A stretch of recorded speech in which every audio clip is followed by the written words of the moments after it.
So, I was reading Jane's New York Times again, and I came across an article titled, "Is Life a Game or a Story?" What do you think? Game or story? Well, the question arises from two books by best-selling British author Will Storr. In his most recent work, The Status Game, he posits that life is about being better than others. We want to be winners. We want people to recognize us for it. He maintains that life is a series of games. There's the high school game of competing to be the most popular kid, the lawyer game to make partner, the finance game to make the most money, the academic game to get the best grades, the sports game, best record. Even when we are trying to do good, Storr claims, we are playing the virtue game to show that we are morally superior. And all of this is particularly striking because in his previous book, Storr argued that stories are what make us truly human. So which is it? Is life a game or a story? I have to admit, the article got me thinking about Jewish life. Game or story? So I tried applying the game theory to the high holidays, and it came out sounding pretty cynical. Get the most mitzvah points and you win a place in Olam Haba. Pray the loudest and the longest and you get God's attention. Confess enough sins, al chet, 66 of them, 5 times during Yom Kippur, you win another year of life. I remember that as kids, my brother and I used to compete for who could fast the longest. Winner gets to feel holier than thou and hungrier. Welcome to Kol Nidre, say it correctly and collect the prize, a free pass on all those broken vows and promises. Congratulations, you can now have a clear conscience. Judaism as a game, definitely cynical. Life, so much more so. It seems to me both are better as story. And that's the way one of the greatest Jewish writers, Nobel laureate Isaac Bashevis Singer, saw it. He explained the power and importance of stories in a book titled Zlata the Goat. When a day passes, it is no longer there. What remains of it? Nothing more than a story. If stories weren't told or books weren't written, human beings would live like the beasts, only for a day. Reb Zvulun said, the whole of human life is one long story. Where are all our yesterdays with their joys and their sorrows? To the storyteller, yesterday is still here, as are the years and decades gone by. In stories, all creatures go on living forever. What happened long ago is still present. Maybe that's why, as Jews, when we get together on the holidays, we tell stories, the same stories every year. On Rosh Hashanah, we read the story of how Abraham and Sarah drove out Hagar and Ishmael. It is a troubling story of a fractured family. And it's the prelude to an even more troubling story, which we read on the second day of the holiday, the binding and near sacrifice of Isaac. How could Abraham even have contemplated that? Why should we tell such distressing stories about our first ancestors on Rosh Hashanah? Perhaps it's because it helps us to realize that they had flaws and imperfections and still rose to great heights of faith, lived lives of meaning and value. Remembering their failures gives us the courage to confront our own during the 10 days of repentance that culminate in our confessions on Yom Kippur. Tomorrow we will tell more stories, the ritual of atonement that the high priest performed in the temple, and the martyrdom of the rabbis who resisted Roman oppression to preserve Torah and Judaism. Stories of the past are part of our identity. So is Yizkor. in which we recall those we have loved and lost, because their life stories have done much to shape our own. The prayers that we recite tonight also come with stories. And our new Machzor, Lev Sholom, provides many of them. Kol Nidre, we've talked about its history, its origin in the 9th century in Babylonia, where it was opposed by the communal leaders who felt that the formal annulment of vows might lead people to take promises lightly, or perhaps to critics of the Jewish community claiming that Jews could not be trusted to keep their word. But Kol Nidre captured the very real regrets and fears people have about not fulfilling their commitments and good intentions. So the prayer was preserved. The mournful melody may also have had a lot to do with that. Its exact history is unclear. However, in my role as the second string assistant cantor, I can tell you that there is a tradition that the melody is Misinai, from Mount Sinai, as old as Torah and as holy, and that's why it stirs our souls. But only when the cantor Cohen, chants it, not old second string here. There's another legend that grew up around Kol Nidre. It holds that the prayer was preserved because during the Spanish Inquisition, it was dear to Jews who were forced to live outwardly as Christians. These conversos, or crypto-Jews, would come to the synagogue clandestinely to recite Kol Nidre, thereby renouncing the conversion that was forced upon them. That story, carried forward over the centuries, has made Kol Nidre a symbol of resistance to assimilation. And that has added still more stories. How many of you have seen the movie The Jazz Singer, the original with Al Jolson? Yeah, mostly people over 60. No? Did you know that The Jazz Singer was the first talking movie? And I'm not sure we could even show it today because most of the movie is silent, and then in the first scene with sound, Al Jolson's character sings Mammy, for which he is in blackface. Way too uncomfortable these days. But the story told in the movie spoke to two distinct generations of American Jews.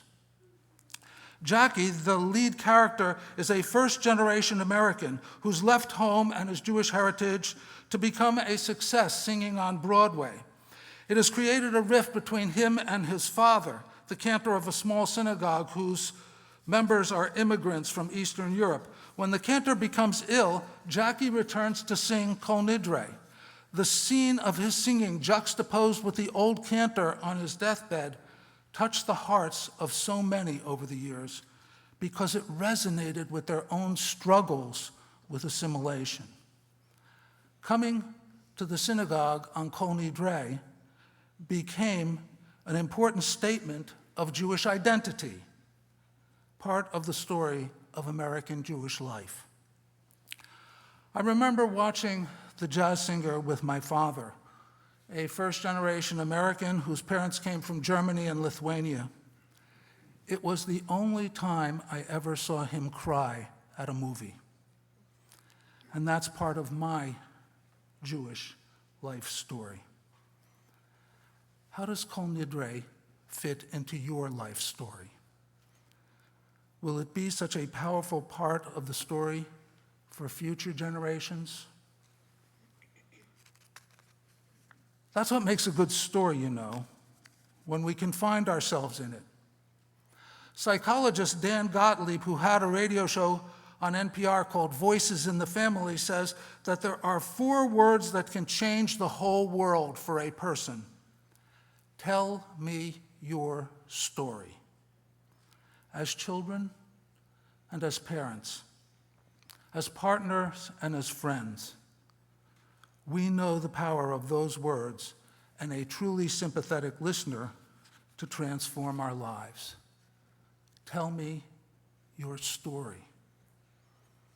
How many of you have sat across the table from grandparents and had the stories they tell become part of your story, shaping who you are. Indeed, those 4 words can change the world. Well, on the high holidays, that's what God says to all of us. Tell me your story. V'tiftach et sefer hazichronot u'me'alav yikareh. God opens the book of remembrance and reads from it. V'chotam yad kol adam bo, for it contains all of our stories, yours and mine. It's personal. So what's your story? What story does God's book tell about you this year? Jane and I have had a pretty good year. All the kids and grandchildren are doing well. Kinahara, poo, poo, poo. We began getting together again as an extended family, going out to restaurant with friends again. And so far, we've weathered COVID, thank God. We even went to Israel with the TBS trip. But we've had some tough stuff, too. Our brother-in-law developed Lewy body dementia. And this past Shabbat, my 101-year-old uncle, patriarch of our family, passed away. How has this year impacted your life story? Over this past year, my life story has been enriched by 3 trips to Haiti with Mitch Albom, where I've gotten to know some of the 57 kids at the Have Faith Haiti orphanage that Mitch and his wife Janine support. When I visit the orphanage, I teach about Bible and Judaism to the high school age kids. On my last trip, the first week of September, I taught about what is surely the most powerful passage in Untitled Chapter. Who shall live and who shall die? They were riveted. Talk about personal.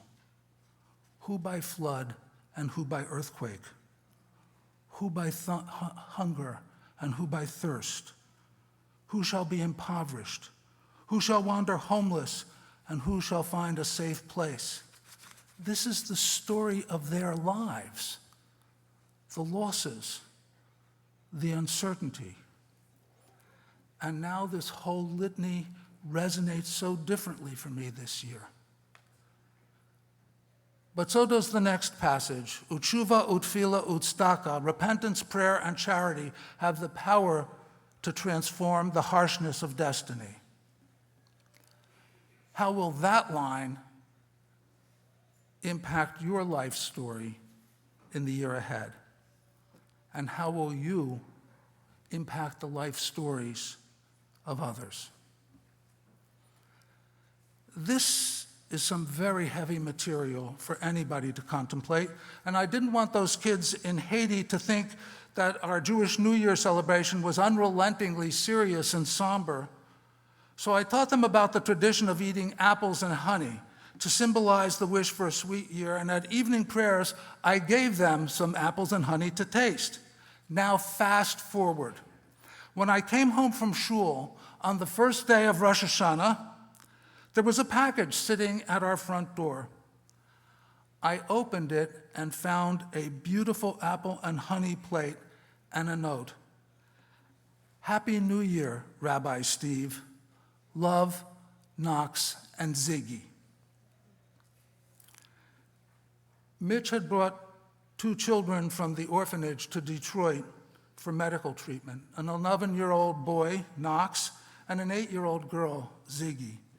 At the hospital, the art therapist who had been in Haiti during my last trip helped them create a gift for my family. I can tell you that apples and honey have never tasted any sweeter. It was a perfect counterpoint to those pressing life and death questions raised by Unatana Tokev. Of course, you don't have to go to Haiti to have that prayer hit home. You can just think about the folks sitting in the rows next to you. There are parents who've had a new baby and parents who have lost a child. There are stories about marriage and stories about divorce, stories about aging parents and stories about new grandchildren, stories about children who have moved away and stories about children who have moved home, new jobs, lost jobs, good stories, sad stories. And don't worry, I won't reveal any of your personal stories. But I will share another of mine. This summer, when our grandson Mason was at Camp Ramah, visiting day was canceled because of COVID. So instead we had a Zoom with him. And as our allotted 20 minutes were coming to an end, we asked him if he needed or wanted anything, and we were a bit taken aback by his response. He didn't ask us to send a favorite food or a piece of clothing or a game. Instead, one request: can you send me a newspaper? We don't get any news of what's going on in the outside world. Our first reaction was to laugh, of course, because it's not what we expected. Even though we know that at age 11, Mason is a pretty serious kid. He likes to read and discuss history, and he's tuned into current events. But after the call, we wondered whether we should send him a paper. What are the stories he would read? What would you do? We sent the paper, along with a couple of boxes of his favorite Drake's coffee cakes, because, we're grandparents, and we don't like to say no. And it really wasn't an unreasonable request. In fact, we were sort of proud of the maturity that it showed. But I confess that I have been thinking about it ever since. What do those newspaper stories say about the outside world? The world in which you and I are raising our children and our grandchildren. What do those stories say about us? Mi yishaket u'mi yitzaraf. Who shall be at peace and who shall be troubled? There are troubling trends that disturb us all. Stories about gun violence on our streets and cities, school shootings, extremism on the political right and left, anti-Semitism, big lies and conspiracy theories, cancel culture, economic uncertainty, climate change, hurricanes, terrorism, war. Mi shalev u'mi yasar. Who shall be at ease? And who shall be tormented? Are we not tormented by those stories? Which are, let's face it, part of the story of our lives. There's a commentary in our Machzor which points out that the litany of sins in the Al-Chet confessions is not there because any of us individually has committed all of them, God forbid, but because they are so prevalent in our world. And as Abraham Joshua Heschel said, in a democratic society, only some are guilty, but all are responsible. So again and again, we say, Al chet shechatanu lefanecha, for the sin we have committed against you. Now, the you in that sequence is usually capitalized to indicate that the sin is against God.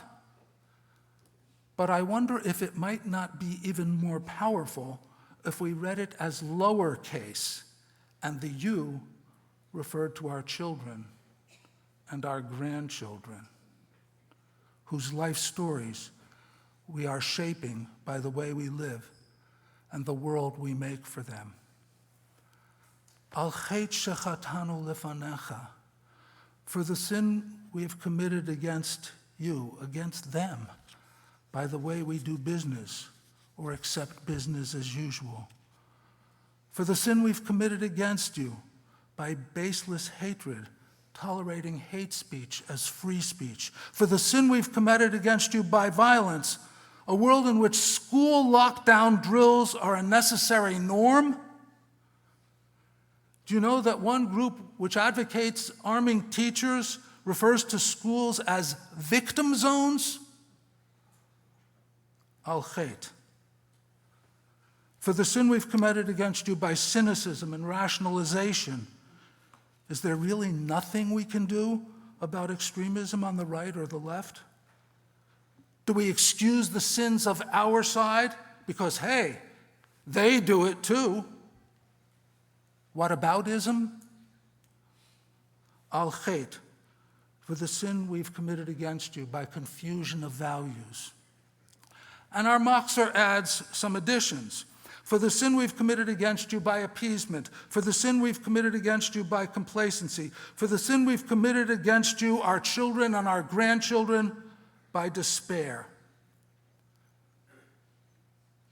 Confession. I'm not sure that tshuva, tefillah, and tzedakah will be enough to solve all of these.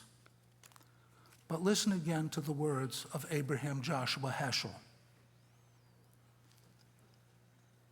We are guilty of misunderstanding the meaning of existence. We are guilty of distorting our goals and misrepresenting our souls. What is the truth of being human? The acknowledgement of opaqueness, short-sightedness, inadequacy.